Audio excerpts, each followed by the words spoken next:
Si mes calculs sont exacts, lorsque ce petit bolide atteindra 88 miles à l'heure, attends-toi à voir quelque chose qui décoiffe. À l'heure du goûter, on écoute le Mag à l'Ouest sur Westrack Radio. Interview, rubrique, micro-trottoir et musique sur Westrack. Nom de Zeus! Salut Westrack, bienvenue dans votre Mag à l'Ouest, émission du mardi 18 mars 2025. Ce soir, nous sommes ensemble avec au programme la météo pour savoir si nous sortons les lunettes de soleil ou les bottes de pluie pour la fin de journée. Et pour demain, les actus locales avec un focus sur une île en train de disparaître, immortalisée par la photographe Sandra Mel, exposée en ce moment au Havre. L'agenda culturel avec tous les bons plans de la semaine à ne pas rater, notre partenariat musical avec la Ferrarock. Aujourd'hui, on plonge dans l'univers de Nova Materia avec leur album Current Mutations. Une interview avec Titouan, il nous parle du rappeur Rêveur et de son nouvel album Pandore. Et enfin, notre invitée du jour, Isabelle de la Maison de la Culture du Havre, nous présentera la grande conversation avec un débat ce jeudi autour des femmes invisibilisées en photographie avec une touche locale. Allez, sans plus attendre, on démarre avec notre point météo. Aujourd'hui, le soleil va disparaître à l'horizon à 19h10, nous offrant 3 précieuses minutes de lumière supplémentaire. Cet après-midi, le ciel est d'un bleu limpide, sans l'ombre d'un nuage à l'horizon. Côté température, on attend 7 degrés, mais avec un vent d'est-sud-est soufflant à 22 km/h. L'air paraîtra légèrement plus frais, autour de 6 à 7 au niveau du ressenti. Ce soir, aucune surprise, la nuit tombera sous un ciel parfaitement dégagé. Le mercure affichera 10 degrés, mais avec un ressenti plutôt autour de 8. Le vent, lui, va s'affaiblir, ne dépassant pas les 15 km/h, toujours en provenance de l'est-sud-est. Pour demain, le jour se lèvera à 7h04 et nous gratifiera de 4 minutes de lumière en plus avant un coucher à 19h11. Un mercredi qui s'annonce plus doux que la veille. Dans la matinée, un réveil en douceur sous un beau soleil, 6 degrés affichés, mais gare au petit vent du sud-est, soufflant à 14 km/h, qui pourra donner une impression de 3 degrés seulement dans la matinée. L'humidité, elle, sera bien présente à 86%. Dans l'après-midi, le soleil restera dominant malgré quelques petits nuages égarés. La température va grimper jusqu'à 12 degrés avec un ressenti proche des 11. Le vent plus clément soufflera autour des 15 km/h depuis le sud-sud-est. Enfin, en soirée, le ciel se couvrira progressivement sans pour autant annoncer d'intempéries. La température va se stabiliser autour des 12 degrés. Un vent léger soufflera à 13 km/h, toujours orienté sud-sud-est. Dans cette émission, nous allons parler photographie sous l'angle des femmes invisibles et justement l'actu local numéro 1 aujourd'hui dans le Flash avec Margot, c'est une île qui disparaît actuellement photographiée par une femme. Les infos locales sur Westrack. Le Flash. Bonjour, voici les informations locales de ce mardi 18 mars 2025. Une île sur le point de disparaître à découvrir à travers les photos de Sandra Mel exposées au Havre.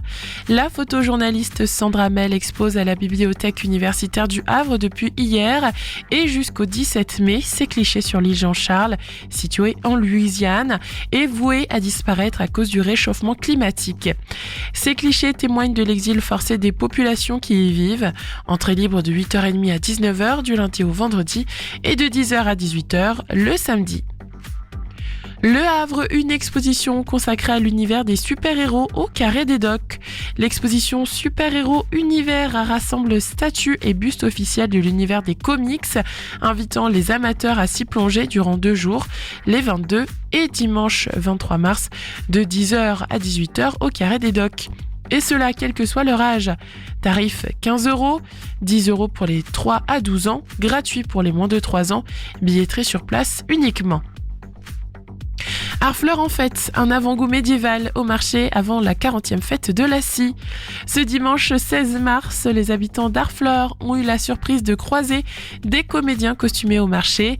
Les compagnies Les Pieds au Mur et SDF ont offert un spectacle improvisé dans les rues en écho à la 40e fête de la scie prévue en avril 2026. La ville a fait part aussi de son envie de faire entrer la fête médiévale dans le patrimoine culturel immatériel. Près du Havre, une formation gratuite pour apprendre le jardinage naturel. L'association La Citelle, basée à Saint-Laurent-de-Brévedent, propose une formation gratuite au jardinage naturel au château de Gros-Ménil à Saint-Romain-de-Colbosc. Destinée aux jardiniers débutants, cette école permet d'acquérir les bases pour cultiver son potager. Les séances gratuites se déroulent le dimanche de 10h à midi, de mars à octobre. La première session de l'année aura lieu le dimanche 30 mars à 10h. Inscription sur www.lacitelle.net. Et enfin, handball national 1 féminine, Octeville leader face aux Rouennaises. Pourtant en tête à la pause, les Rouennaises ont complètement manqué leur entame de seconde période pour laisser les Octevillaises revenir dans ce derby avant de se détacher ensuite inexorablement samedi 15 mars au Kind Arena. Résultat 24-27 pour Octeville. Merci de votre attention. Le journal continue maintenant avec les actualités nationales et internationales. Bonsoir à toutes, bonsoir à tous. Ça pourrait être un tournant dans la guerre en Ukraine. L'appel entre Donald Trump et Vladimir Poutine est en cours selon la Maison-Blanche et il se passe bien. Le président américain doit convaincre son homologue russe d'accepter une trêve temporaire de 30 jours. Le chef de la diplomatie ukrainienne dit lui attendre de la Russie qu'elle accepte sans condition la proposition américaine. Des frappes réalisées en totale coordination avec les États-Unis. C'est ce qu'affirme Israël après ces bombardements massifs sur la bande de Gaza. Ils ont fait plus de 410 morts, dont plusieurs dirigeants du gouvernement du Hamas. Paris les condamne, évoquant de très nombreuses victimes civiles. La France demande aussi un arrêt immédiat des hostilités. Dans l'actualité, également cet après-midi, le rappeur Landy en garde à vue. Il a été interpellé ce matin à Saint-Denis et il est suspecté d'être lié au cambriolage d'une résidence d'Inoxtag début novembre. L'influenceur avait été victime d'une intrusion et d'un vol dans un de ses logements dans les Yvelines. Un autre homme de 28 ans a aussi été placé en garde à vue dans cette enquête menée par la brigade de répression du banditisme de Versailles. Un rebondissement dans l'affaire des assassinats de Leslie et Kevin dans les Deux-Sèvres en 2022. Nathan B, l'un des 5 suspects, vient d'être remis en liberté. En cause, une erreur de procédure dans la convocation de son avocate qui a finalement invalidé la prolongation de sa détention provisoire. Freestyle Villette, c'est le nom de la maison des cultures urbaines qui ouvrira ses portes à l'automne à Paris.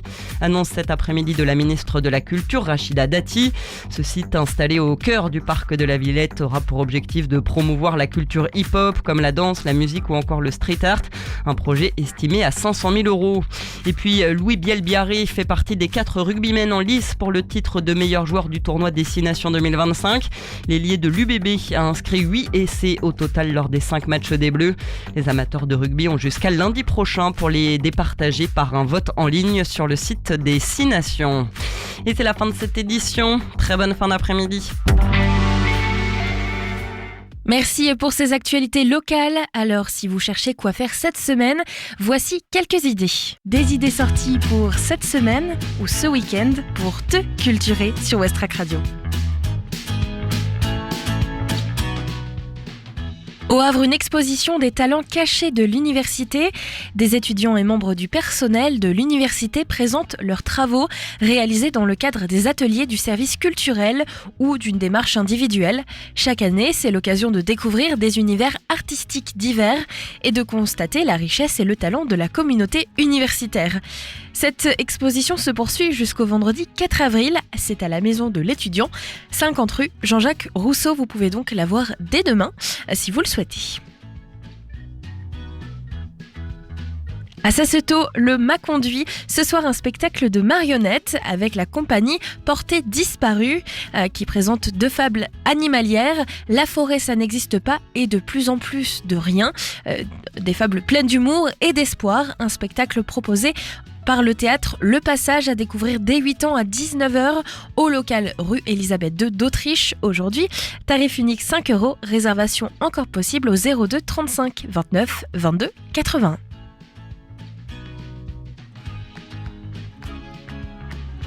Et enfin, dernier événement du théâtre à l'Hôtel de Ville, c'est demain à 19h30, Loops du cirque numérique, plongé au cœur des boucles, explorant avec finesse et poésie les répétitions, les évitements et les recherches qui jalonnent nos existences. Ce spectacle est présenté à 19h30 au théâtre de l'Hôtel de Ville, tarif compris entre 5 et 15 €, réservation au 02 35 19 45 74. J'espère que vous aurez pu trouver des événements, peut-être un événement sympa pour vous y rendre en famille ou entre amis. Si c'est le cas, vous pouvez nous le dire sur les réseaux sociaux, sur Facebook ou Instagram. Tout de suite, place à notre découverte musicale du jour avec la Ferrarock, découverte de l'univers de Nova Materia. Et puis en deuxième partie d'émission, nous accueillons notre invitée Isabelle de la Maison de la Culture du Havre pour nous parler des femmes invisibles sous le prisme de la photographie. Westrack et la Fédération des radios associatives Musiques Actuelles, la Ferrarock, vous partagent la découverte musicale du jour.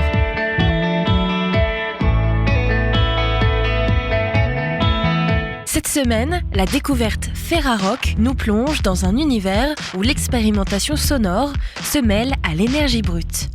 Direction les terres hybrides de Nova Materia, duo formé par Caroline Chaspou et Eduardo Henriquez, avec leur nouvel album Current Mutations, paru chez Beta Pictoris Music. Ils poursuivent une quête d'un son radical et organique, oscillant entre electronic punk et texte industriel. Issus de la scène post-punk, avec des groupes cultes comme Panico, ils ont toujours cultivé une approche musicale à la frontière de plusieurs mondes. Aujourd'hui, Nova Materia repousse encore ses limites, explorant le dialogue entre la matière et le son, entre l'humain et la machine. Current Mutations en est le résultat saisissant. Un album qui vibre au rythme des transformations et des mutations du monde qui nous entoure.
difficile de mettre Nova Materia dans une case, tant leur musique est mouvante, presque vivante. Current Mutation, leur nouvel album, est une traversée sensorielle où se croisent pulsations électroniques, riffs abrasifs et sons captés sur des matériaux bruts comme le métal ou la pierre.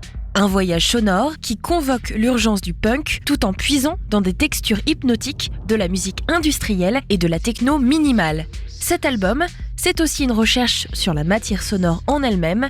Nova Materia utilise des dispositifs interactifs et des algorithmes pour triturer les sons et créer des atmosphères immersives. Chaque morceau est une expérience, une plongée dans une réalité altérée où le son semble prendre une forme physique, une musique qui interpelle autant qu'elle transporte.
Avec Current Mutations, Nova Materia nous offre un album audacieux qui défie les classifications et nous invite à repenser notre rapport au son.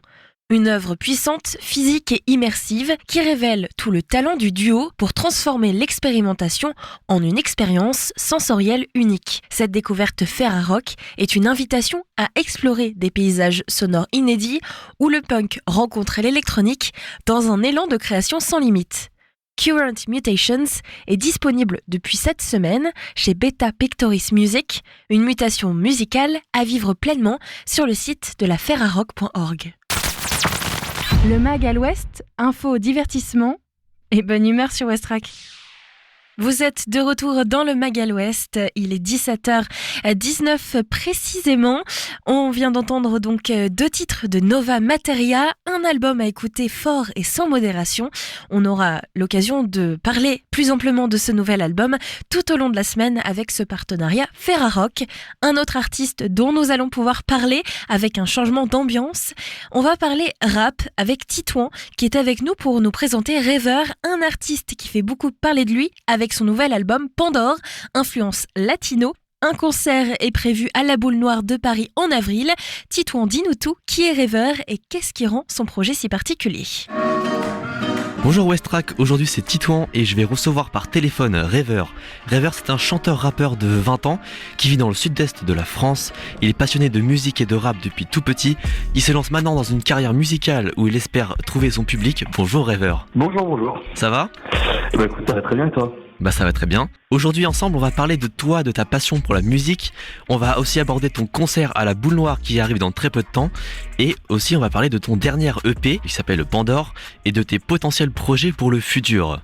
Alors déjà avant de commencer, petite question, qu'est-ce qui t'a donné envie de te lancer dans la musique ? Alors moi je fais de la musique depuis pas mal de temps. J'ai commencé par la guitare. Donc j'ai toujours été avec ces mélodies un peu de guitare qu'on retrouve pas mal dans mes sons que j'ai voulu apporter. Et ensuite, j'ai beaucoup voyagé. Et c'est de mes voyages que je me suis plus inspiré pour faire ma musique, notamment en Amérique latine, qui est un élément vraiment déclencheur de ma passion vraiment pour ces sonorités-là. Donc ça vient depuis tout petit. Ça fait depuis tout petit, je rêve de faire carrière artistique. Et donc maintenant, il y a tout à faire encore. Le 5 avril prochain, ça sera ton tout premier vrai concert en salle à la Boule Noire. Ça sera ta première vraie rencontre avec ton public. Comment tu te sens à l'approche de cette date ?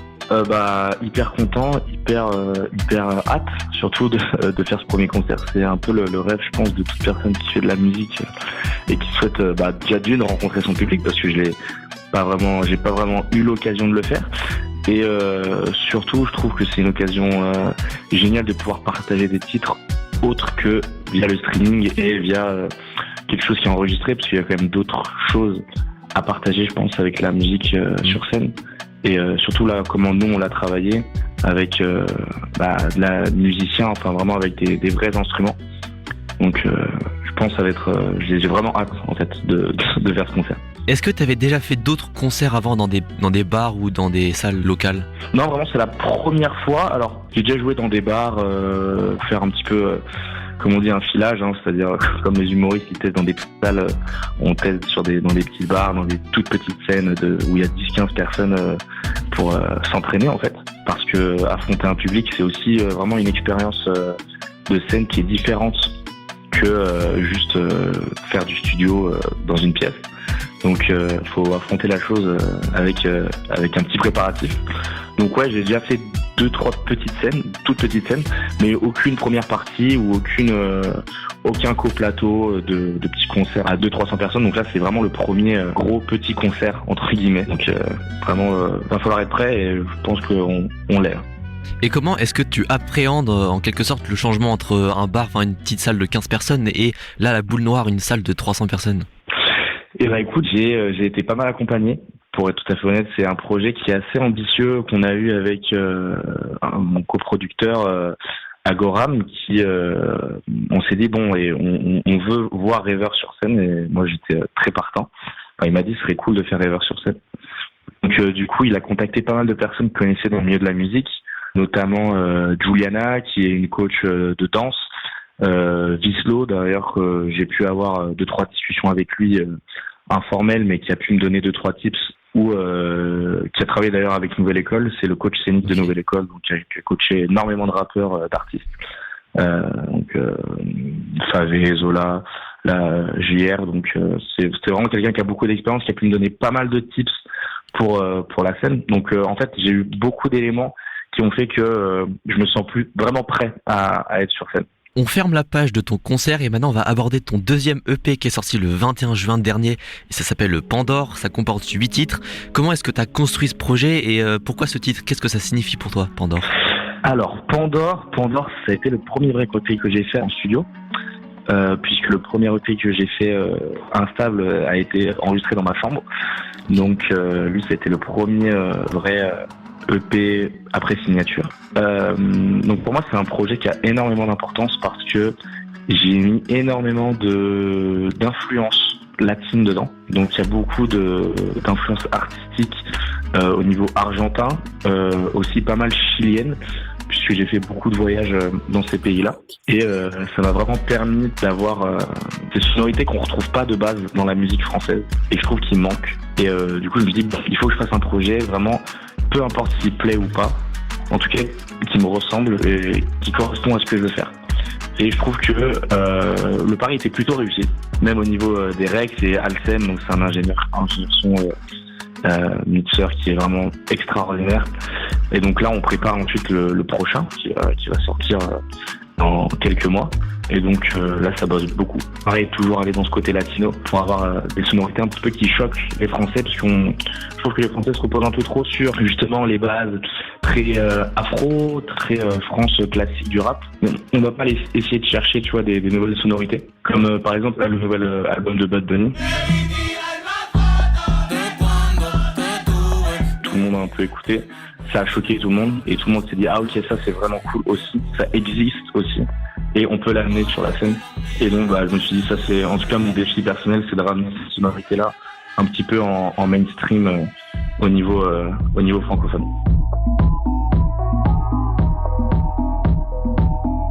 Sur un post Instagram pour annoncer la sortie de Pandore, t'as dit que t'étais parti en Amérique du Sud pour apprendre plus la musique latine et essayer de trouver de nouvelles inspirations. Et tu as dit, je cite, que ça ne t'a jamais fait autant évoluer musicalement. Comment est-ce que t'as ressenti cette évolution et comment ça se traduit dans ta musique? J'ai fait plusieurs voyages en Amérique latine, d'ailleurs je repars dans une dizaine de jours. Premier voyage, j'ai fait au Mexique où j'ai rencontré pas mal de monde et vraiment je ne connaissais rien du tout à l'Amérique latine. Et en fait, c'est quand je commençais à aller dans les bars, dans les boîtes de nuit, juste dans la rue, il y avait vraiment des musiques, des gens qui jouaient des instruments, qui jouaient des mélodies que nous, en Europe, on n'a pas forcément l'habitude d'entendre. Ou en tout cas, si on l'entend, ça va être par exemple des hits ultra planétaires, style Gata Only.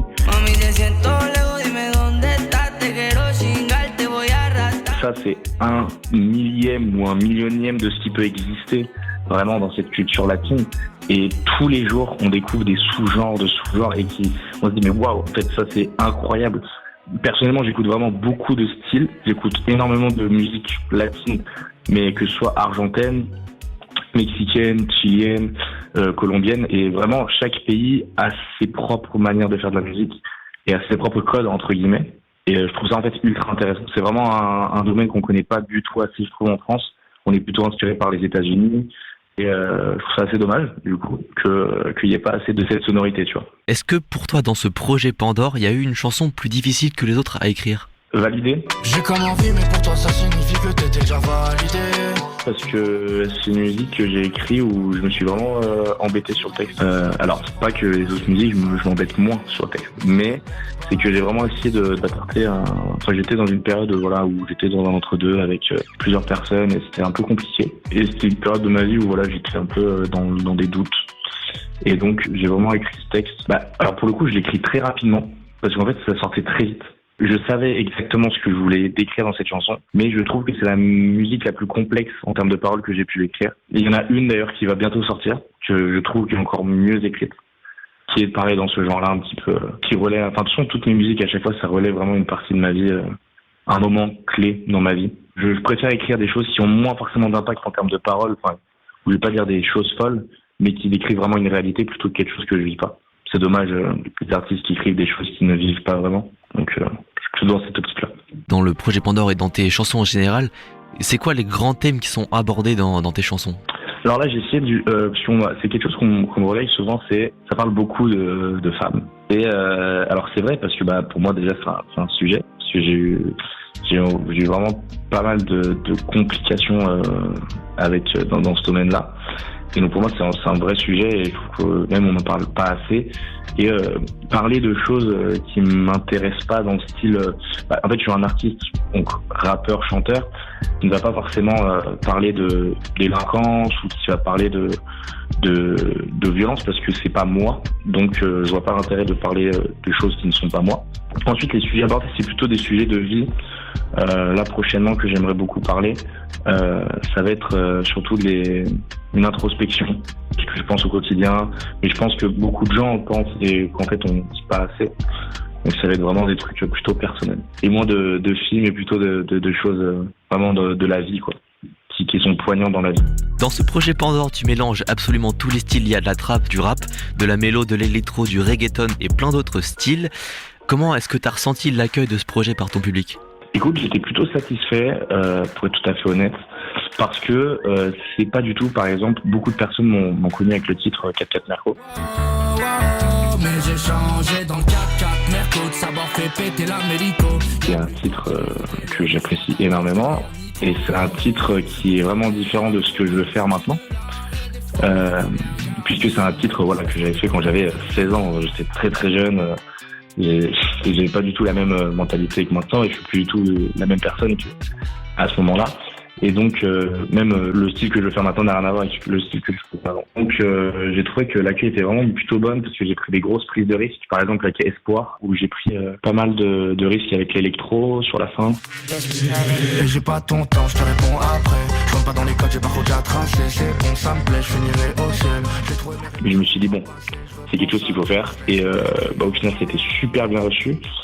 Pareil, il y a beaucoup, il y a du reggaeton en français, ce qui c'est vraiment rarement fait, en tout cas en France. Enfin, il y a très peu de titres en reggaeton français.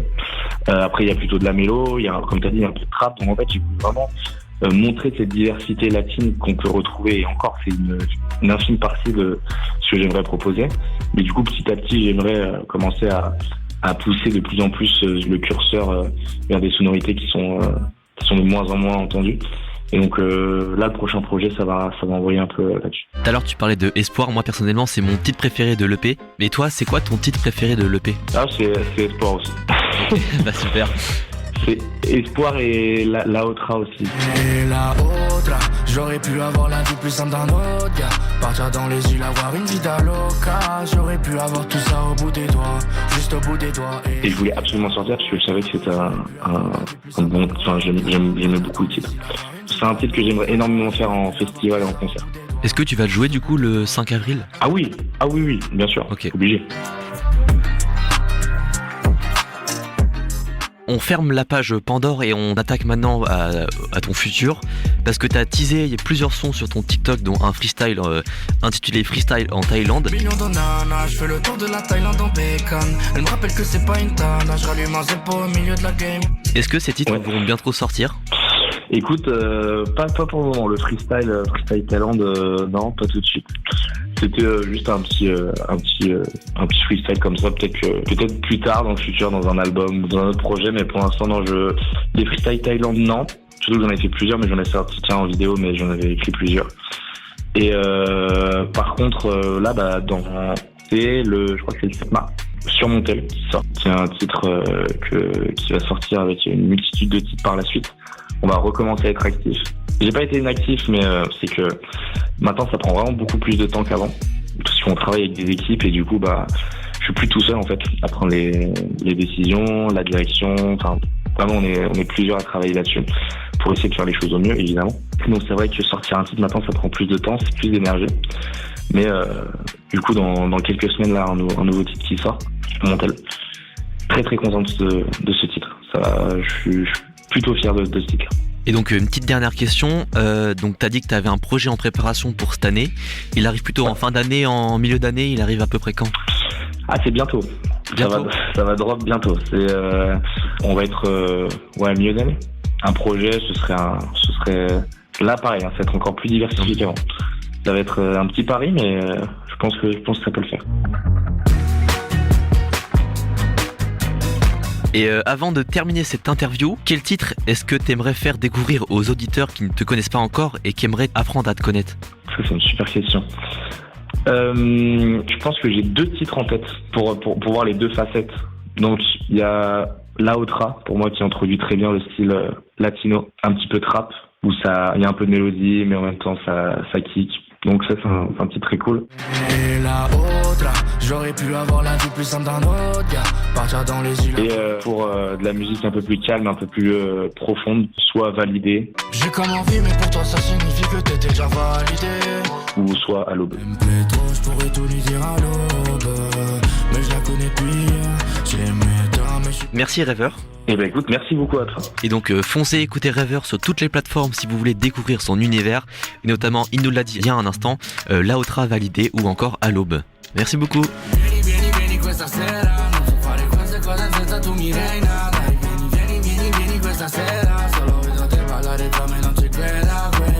J'arrive plus, faut que je suis trop charmé. Habillé en rouge, je sais que tous les mecs vont en parler. Prends mon verre, on t'enterre au café, comment t'es cimenté. Par ton intérieur, j'aimerais en parler. J'aimerais en parler. J'aimerais en parler. Merci Titouan pour cette belle découverte. Et maintenant, on s'attaque à un grand sujet de société et culture. Vous êtes-vous déjà demandé pourquoi si peu de femmes sont mises en avant dans l'histoire de la photographie ? Ce jeudi, la Maison de la Culture du Havre propose un échange passionnant sur le sujet dans le cadre de leur grande conversation. Et pour nous en parler, nous accueillons Isabelle dans un instant sur Westrack Radio. C'est notre invitée du jour. Et pour pouvoir l'accompagner en musique, je vous propose 2 nouveautés. Direction Perpignan en France avec Tu viens Marie, un titre des Liminanas. Et puis ensuite, direction la Norvège avec The Canardo. C'est Orions Belt qui nous chante ce titre. Vous restez donc avec nous puisque juste après ces 2 titres, c'est l'invité du jour. Et on va parler des femmes et de la photographie. Ces femmes invisibles, pourtant mises à l'honneur jeudi lors d'une grande conversation à la bibliothèque Oscar Niemeyer avec l'association Maison de la Culture du Havre. Tu viens chérie.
Magal West, c'est dans tes oreilles du lundi au vendredi sur Westrack.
Il est 17h42 sur Westrack Radio. Bienvenue à vous pour cette deuxième partie dans notre émission Le Magal Ouest sur Westrack. Aujourd'hui, nous avons le plaisir d'accueillir Isabelle de l'association Maison de la Culture du Havre. Nous allons parler d'un événement passionnant et essentiel pour faire connaître la place des femmes dans la photographie. Isabelle, bonsoir et merci d'être avec nous ce soir. Bonsoir Lucie. Alors pour commencer, j'aimerais qu'on présente rapidement la Maison de la Culture du Havre et surtout son rôle dans la promotion de la culture locale. Qu'est-ce que c'est que cette Maison de la Culture du Havre ? Oui, c'est une bonne question, d'autant plus que notre association est tout à fait singulière, pour la bonne raison qu'elle réunit des spectateurs. Qu'est-ce que ça veut dire ? Ça veut dire que, comme vous le savez, on a la chance en France d'avoir un service public de la culture. C'est-à-dire que nous avons des artistes, nous avons des élus, des professionnels et nous avons des spectateurs. Et nous ne sommes pas une masse informe qui nous contentons d'acheter nos billets. Nous voulons revendiquer, surtout en ce moment où par exemple les spectateurs se mettent debout pour la culture, nous revendiquons notre droit à la culture. Alors qu'est-ce que ça veut dire ? Ça veut dire le droit aux arts, le droit au savoir, le droit au partage, à tout ce qui fait que on s'élève, on devient plus grand et en plus on s'unit. Donc cette association de spectateurs, elle soutient les artistes, elle fait quelquefois médiation entre artistes professionnels et publics, elle organise des événements comme jeudi 20, là à la bibliothèque Oscar Niemeyer, pour nous présenter les femmes invisibles, et elle diffuse une émission de radio sur Westrack Radio grâce à Mathieu le Chevalier, et aussi elle anime un site, elle publie un semestriel. Vous voyez, elle a différentes actions, elle organise des bons plans qui permettent d'avoir des places réduites à des spectacles, tout un univers finalement dans le domaine de la culture, des arts et puis de rencontres. Voilà. Et on va donc entrer dans le sujet, le vif du sujet, puisqu'il y a en effet un événement jeudi très important, Femmes invisibles, le regard des femmes photographes. C'est quoi l'objectif principal de cette grande conversation et pourquoi est-ce si important de mettre en lumière les femmes dans ce domaine ? Alors, il faut dire qu'en novembre 2023, nous avions déjà organisé un événement à la bibliothèque Niemeyer, Femmes invisibles. On s'était penché sur la femme dans la peinture et dans le spectacle vivant. Et on s'était rendu compte que la femme, les femmes, étaient très représentées dans les tableaux. Dans tous les musées, les galeries, on les voit. La plupart du temps dénudées. On avait beaucoup ri d'ailleurs à la présentation de Ludivine Gaillard. Et Karine Chichereau avait eu le bonheur de nous présenter toute une série de femmes peintres qui ont été effacées, ignorées, méconnues, quelquefois volées. Et on a eu envie de continuer cette série. Et là, le numéro 2, on s'est intéressé à la photographie parce qu'on s'est rendu compte que évidemment, les femmes ont fait de la photographie dès le début, dès l'invention des appareils photographiques. Et ça, grâce à Pierre Rioux, qui est photographe et historien, nous allons profiter de son savoir d'historien. On s'est rendu compte que ces femmes, pourtant photographes, ne sont pas nommées dans les livres d'histoire. Il y a des chiffres épouvantables. Par exemple, 80% d'hommes occidentaux, blancs en général, sont exposés et seulement 20% de femmes. En revanche, puisque heureusement, ça a quand même beaucoup évolué, 60% de femmes sont diplômées d'écoles de photographie, d'art, etc. Et 10% par exemple de prix sont décernés à des femmes seulement. Et 20% de femmes exposées. Donc, les femmes ont disparu, elles ont été effacées. Par exemple, en 1976, et c'est récent, il y a un livre qui est paru, Une invention du 19e siècle, expression et technique, la photographie. 100 photographies étaient montrées. Pas une seule femme n'était citée. Alors, on s'est aperçu on s'est dit que c'était scandaleux. Et d'autant plus scandaleux que on ne veut pas présenter les femmes comme des victimes. C'est pas vrai. Ce qui nous a plu, c'est qu'en fait, elles ont photographié. Elles ont pris le morceau d'an et en avant, elles ont agi. Et elles se sont fait connaître, elles se font encore connaître, elles exposent, elles militent, elles font tout pour corriger cette disproportion. Parce qu'il s'agit bien d'une disproportion. Si l'on regarde les institutions, les festivals, les maisons d'édition, les galeries, etc., ou même les acheteurs, il n'y a pas la parité encore. Donc voilà, nous apportons notre petite pierre à cette construction-là de la parité homme-femme dans le domaine de la photographie. Et pour apporter cette pierre, il y a aussi un côté local, puisque dans le cadre de cet événement, plusieurs photographes vont être associés. On a par exemple Flora Elie, Virginie Sueur et Nathalie Jean.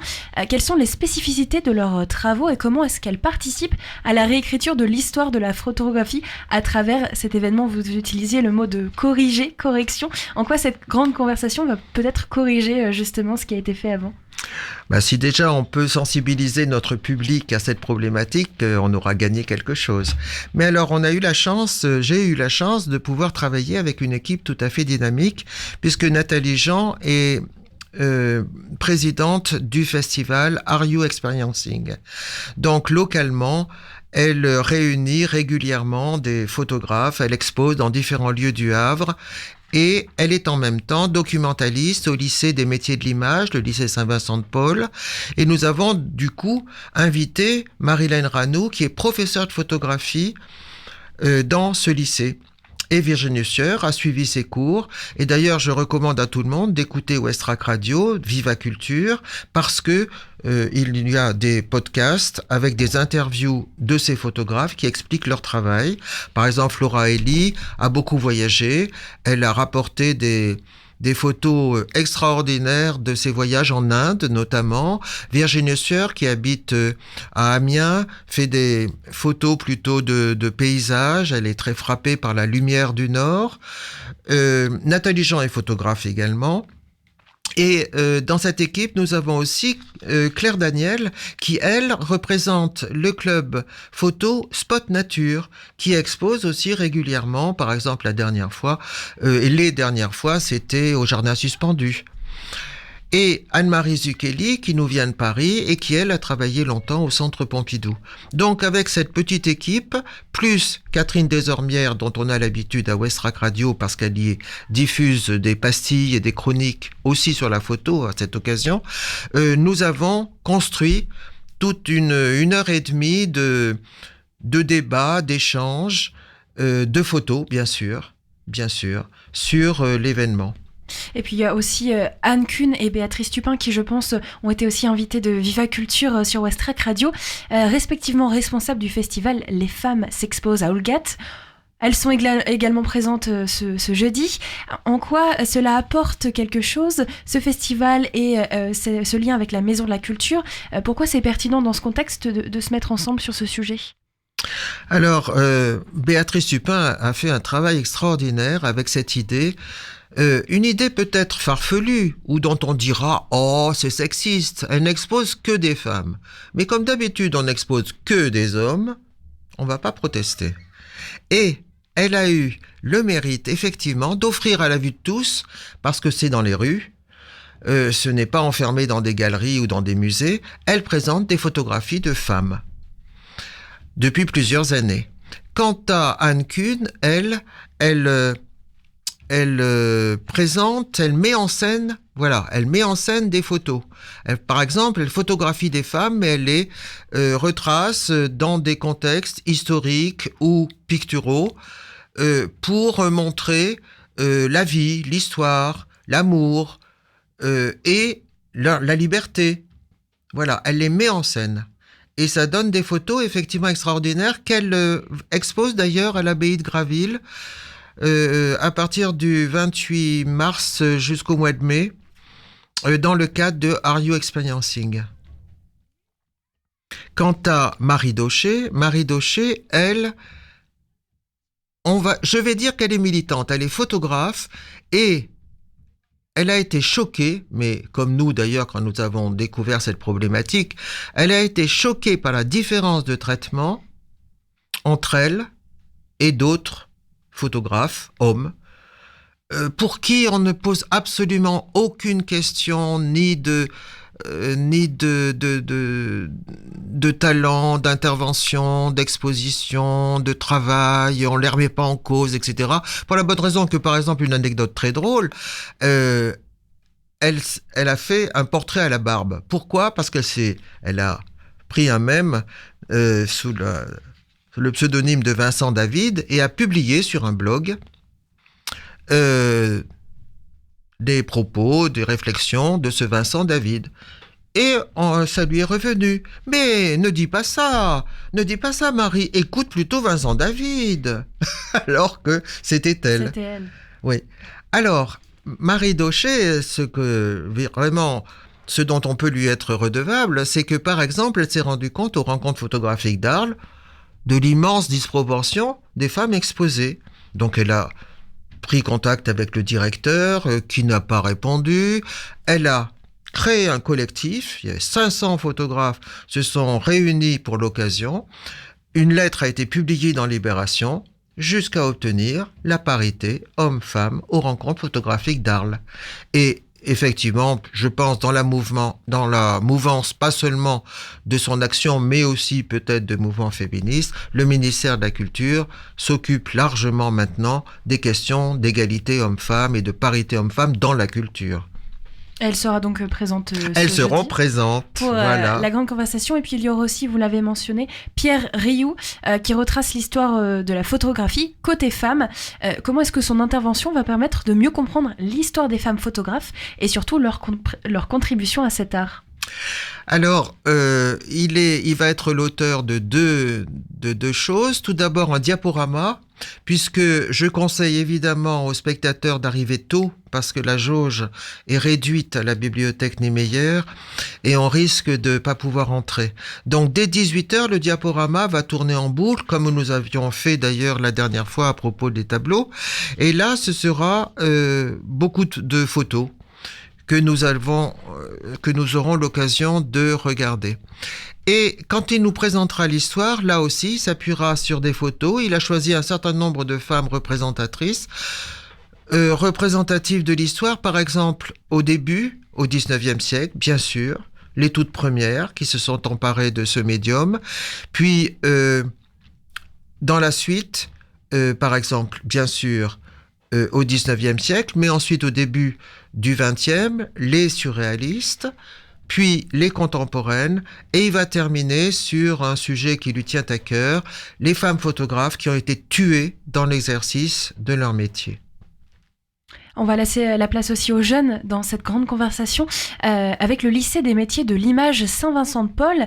Ce sont des étudiantes, il me semble, particulièrement. Quelle place elles prennent dans cet événement et pourquoi est-ce que leur présence est essentielle selon la Maison de la Culture du Havre ? Eh bien, je suis pas sûr que tout le monde connaisse que nous avons au Havre ce lycée des métiers de l'image. Parce que j'ai découvert en interviewant Marilène Rano, cette professeure de photographie, que c'était un lycée qui proposait énormément de cours évidemment pour apprendre à regarder, pour apprendre à photographier et aussi, bien sûr, pour apprendre à développer. Et ceci en abordant différentes disciplines.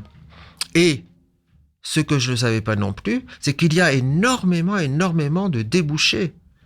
Et si l'on entend le témoignage de Marilène Rano, elle nous indique que la plupart de ces étudiantes, il y a beaucoup d'étudiantes, mais ça s'équilibre un petit peu, elle nous dit en ce moment, il y a des débouchés professionnels. Ils ont un diplôme qui est professionnalisant. Donc, c'est très intéressant pour eux. Et que des jeunes soient là, qui prennent la relève. Par exemple, Flora Elie, qui est une jeune photographe, on s'aperçoit que peut-être, l'action, le travail des aînés lui a facilité la tâche parce qu'elle part avec toute la liberté, toute l'assurance, l'énergie qu'elle a et elle peut effectivement s'épanouir dans son art et nous faire profiter de son talent. Ce qui, quelquefois, a été difficile autrefois, parce que pendant la table ronde, où j'interrogerai donc Anne Kuhn, Béatrice Tupin et Marie Daucher, nous voudrions insister sur une première partie qui tiendrait compte des difficultés, des obstacles. Les obstacles sont aussi bien d'ailleurs extérieurs, dans un monde d'hommes, qu'intérieurs, puisqu'on peut s'empêcher, ou on peut ignorer, ou on peut avoir peur, ou être intimidé. Et ne pas oser finalement faire ce qu'on désire très fort. Donc cette première partie, elles répondront chacune à leur tour à ces questions-là. La deuxième partie, ce sera au contraire sur les réussites, bien sûr, leurs actions, leurs expositions, ce qu'elles ont gagné. Et la dernière partie, ce sera peut-être des solutions, parce qu'il en faut encore. On est, je crois, dans une période très bouillonnante. Il y a MeToo, il y a Balance ton porc, il y a là toutes ces femmes qui agissent partout pour vivre, on va dire, comme un être humain, tout bonnement, libre. Liberté, égalité, fraternité, ça veut encore dire quelque chose. Et c'est un idéal. C'est pas toujours appliqué. Donc, dans la dernière partie, les solutions, les moyens, les remèdes, peut-être, ce sont des actions politiques ou militantes, vous voyez, peut-être. Qu'est-ce qu'on peut faire ? Est-ce qu'il faut des quotas ? Est-ce qu'il faut autre chose ? Ou il y a des festivals que des femmes ? Bon, bref, c'est à débattre. Et bien sûr, on a des échanges avec le public. Et cette grande conversation, elle s'inscrit aussi dans un mouvement plus large porté par des structures comme AWARE, Archives of Women Artists, Research and Exhibition. En tant qu'association locale, quel rôle la Maison de la Culture du Havre joue-t-elle dans ce réseau de visibilité pour les femmes artistes ?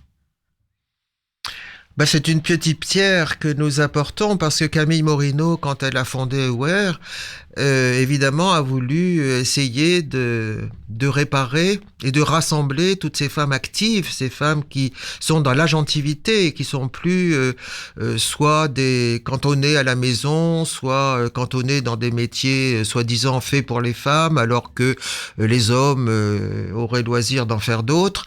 Et en fait, peut-être on s'inscrit dans cette histoire de... C'est pas contre les hommes. C'est plutôt, on va dire, contre, comme dit la philosophe Froidevaux-Métry, c'est plutôt contre le patriarcat, parce qu'on s'est rendu compte que ces problèmes d'inégalité font du mal à tout le monde. Aux femmes, bien sûr, mais aux hommes aussi. aussi. Et ça, on l'avait mesuré effectivement pour la peinture et le spectacle vivant. Benoît Labourdette nous l'avait dit. Il avait dit « Les injonctions qu'on me donne en tant qu'homme pour être un homme, soi-disant. Et on verra qu'à notre époque, effectivement, c'était énorme. Ça, le retour du masculinisme, les backlash qui effectivement remettent en avant une soi-disant virilité, ça fait peur. Donc, hommes et femmes, on a tout à gagner à être ensemble. Voilà. Alors cette grande conversation et toutes ces questions seront soulevées jeudi. Où est-ce qu'on peut retrouver cet échange ? Est-ce qu'il y a des tarifs spécifiques ? Est-ce qu'il faut s'inscrire ? Il y avait une question tout à l'heure de jauge. Comment est-ce que ça se passe pour participer à cette grande conversation ? Alors on se donne rendez-vous donc à la bibliothèque Oscar Niemeyer à partir de 18h jeudi 20. C'est gratuit, l'entrée est libre, mais la jauge est réduite. Donc, si l'on veut pouvoir entrer, il faut quand même venir tôt. On ne s'inscrit pas. On trouve toutes les informations sur notre site de l'association MCH. On trouve aussi des renseignements sur Westrack Radio, sur l'affiche et dans certaines presses, bien sûr. Les flyers d'Ario Experiencing ou les brochures, la brochure de la bibliothèque, et voilà. Et ensuite, nous bénéficierons sans doute d'enregistrements, de photos, de vidéos qui nous permettront de continuer un peu la réflexion. Alors ne manquez pas cette chance de découvrir cette riche programmation et de participer à cet échange. C'est jeudi à 18h30 à la bibliothèque Oscar Niemeyer. Merci beaucoup Isabelle. Merci Lucie. À bientôt. À bientôt. À jeudi. Oui, à jeudi. Bon, nous, il est 18h01, on va devoir malheureusement se quitter. Je vous invite donc à retrouver cet événement jeudi. Et puis on se donne un autre rendez-vous, celui de demain, pour un autre numéro du Magal Ouest. Puisque nous serons mercredi, on parlera cinéma et série avec la sortie très attendue de Blanche-Neige. Justine sera avec nous dans le studio pour nous parler de ce film très attendu, mais aussi des polémiques qui ont tourné autour de ce film. On en parlera demain à 17h. Et pour vous mener sur la route, peut-être en sortant du travail, on écoute ce titre qui nous emmène au Canada, Goodbye Karel avec Moon Road. Je vous souhaite une très bonne soirée.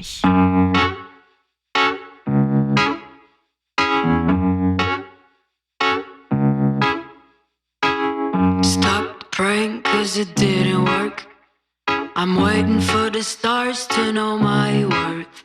But at least I have heart. But at least I have heart. Striking news in the summertime that everybody knew and didn't tell me. But at least I have heart. But at least I have heart. Heart. Mm-hmm. La la la la la.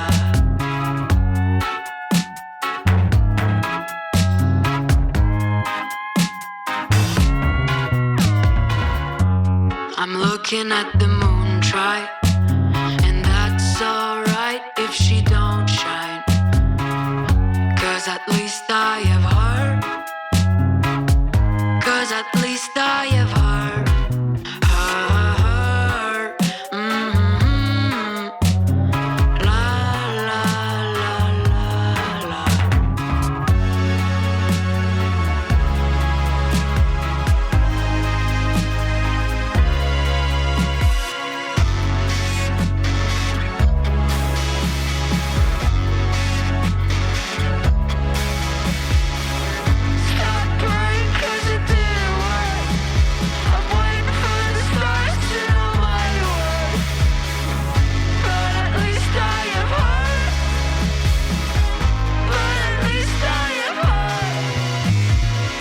Striking news in the summertime that everybody knew and didn't tell me. But at least I have heart. But at least I have heart. Heart. Mm-hmm. La la la la la. I'm looking at the